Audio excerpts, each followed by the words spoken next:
গুলশানে বিএনপি চেয়ারপারসনের কার্যালয়ে সাংবাদিকদের সাথে মতবিনিময় করছেন বিএনপি মহাসচিব মির্জা ফখরুল ইসলাম আলমগীর। সরাসরি চলে যাচ্ছি সেখানে।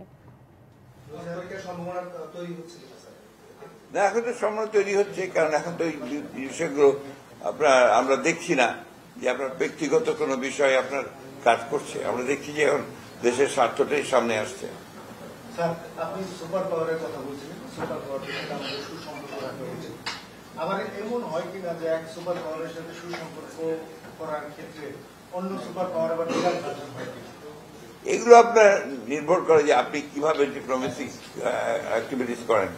পৃথিবীতে বহু দেশ আছে যারা আপনার খুব চমৎকার সম্পর্ক রাখে আপনার এই সুপার পাওয়ার। আপনি ইভেন মালদ্বীপকে দেখেন, কয়েকদিন আগেও দেখা গেল যে সবাই বলছে সে চীনের দিকে চলে গেছে, তাই না?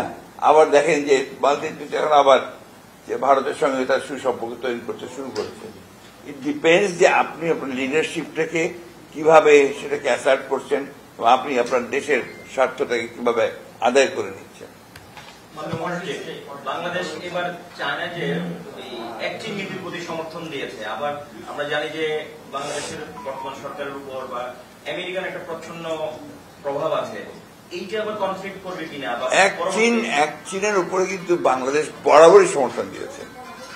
নট অনলি এই সরকার, এর আগের সরকারও দিয়েছে, আমরাও দিয়েছি।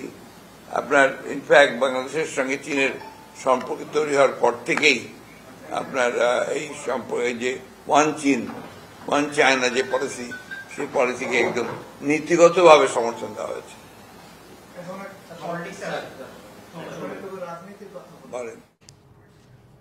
গুলশানে বিএনপি চেয়ারপারসনের কার্যালয়ে বক্তব্য রাখছিলেন দলটির মহাসচিব মির্জা ফখরুল ইসলাম আলমগীর।